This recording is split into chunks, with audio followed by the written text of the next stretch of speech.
এবার যে খবরে নজর রাখবো, ভোটের আগে ফের অশান্তির খবর পাওয়া যাচ্ছে। ফের উত্তপ্ত আমডাঙ্গা এবং সেখানে বিজেপি নেতার বাড়ি লক্ষ্য করে বোমাবাজির অভিযোগ উঠেছে। আপনাদের জানিয়ে রাখি, বিজেপি নেতা আবু হেনার বাড়ির কাজ ভাঙা হয়েছে। তৃণমূল আশ্রিত দুষ্কৃতীদের বিরুদ্ধে হামলার অভিযোগ। আর ইনি কথা বলবো আমাদের প্রতিনিধি সমীরণ পালের সঙ্গে। সমীরণ, কি অভিযোগ উঠছে, পুলিশ কি বলছে?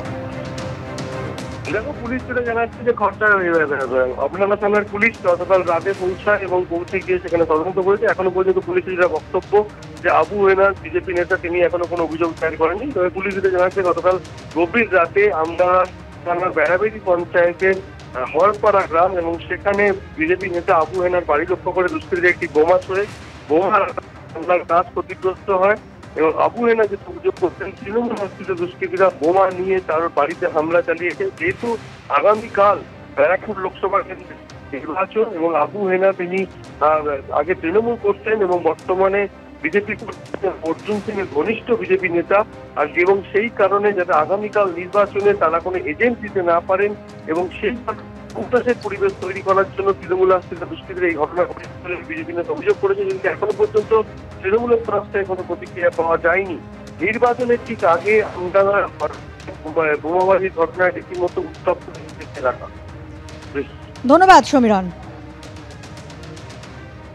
আর এবার সুদীপ বন্দ্যোপাধ্যায়ের বিরুদ্ধে নির্বাচনী বিধিভঙ্গের অভিযোগ তুললেন তৃণমূলের উত্তর কলকাতার প্রার্থী তাপস রায়। তিনি যে অভিযোগ করছেন যে সুদীপ বন্দ্যোপাধ্যায় তিনি ক্যালকাটা বয়েজে 2টি ফ্ল্যাট দখল করে থাকছেন, শুধু তাই নয় সেখান থেকে তিনি নির্বাচন পরিচালনা পর্যন্ত করছেন, অর্থাৎ নির্বাচনের কাজ পরিচালনা করছেন তিনি।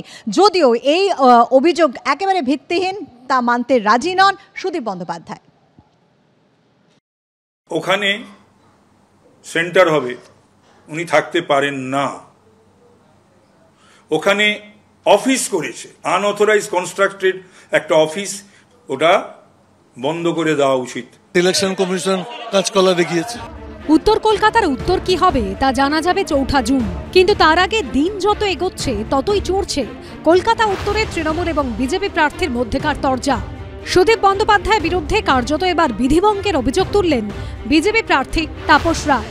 তার অভিযোগ, ক্যালকাটা বয়েজ স্কুলে 2টি ফ্ল্যাট দখল করে সেখানে থাকছেন সুদীপ বন্দ্যোপাধ্যায়। শুধু তাই নয়, সেখান থেকেই চালাচ্ছেন নিজের নির্বাচনী কাজকর্ম, অথচ এই স্কুলেই ভোট কেন্দ্র হয়ে থাকে। ইতিমধ্যে এই নিয়ে নির্বাচন কমিশনের দ্বারস্থ হয়েছেন তাপস রায়। ক্যালকাটা বয়েজ স্কুল নিয়ে বা উনি যে বেলে রয়েছেন সেটা নিয়ে আমি ইডি, সিবিআই বা ইসি সর্বত্রই আমি জানিয়েছি যে উনি নিজের রাজনৈতিক ক্ষমতা, সরকারি ক্ষমতা এই সমস্ত দেখিয়ে ক্যালকাটা বয়েজের 2টো ফ্ল্যাট দখল করে রয়েছেন। ওখানে সেন্টার হবে, উনি থাকতে পারেন না। তিনি উত্তর কলকাতায় ভোট কেন্দ্র হয় ক্যালকাটা বয়েজ স্কুল, সেই স্কুলের মধ্যে থাকেন। হাউ কামস, কি করে হয়? সব জেনে বুঝে রাজ্যের প্রশাসন চুপ করে আছে। ফলে নির্বাচন কমিশন এবং তৃণমূল দুয়ে মিলিয়ে অঙ্গাঙ্গিভাবে যদি যুক্ত হয়ে যায়, ঘাট ধরে বার করে দেওয়া উচিত, সব ঘাট ধরে বার করে দেওয়া উচিত। কলকাতা উত্তরে এত উনি মানুষের কাছে, মানে জনগণের কাছে উনি এতই অপ্রিয়, ওনার নমিনেশন না পাওয়া যেতে পারে, না পেতে পারে। তাই জন্য তিনি 5-7 মাস আগে উনি বিজেপির সঙ্গে যোগাযোগও করেছিলেন। আমি এসব কথার জবাবও দিই না, আমার দায়িত্ব অনেক। আমাকে তৃণমূল কংগ্রেস সংসদীয় দলের নেতৃত্ব দিতে হয় ভারতবর্ষে। এত ছোটখাটো ব্যাপারে, স্মল ইস্যুস নিয়ে আমার কথা উত্তর দেওয়ার সময় পাই না। 1 জুন কলকাতা উত্তর লোকসভা কেন্দ্রে ভোট গ্রহণ। অনির্বাণ বিশ্বাস ও আবির দত্তের রিপোর্ট, এবিপি আনন্দ, কলকাতা।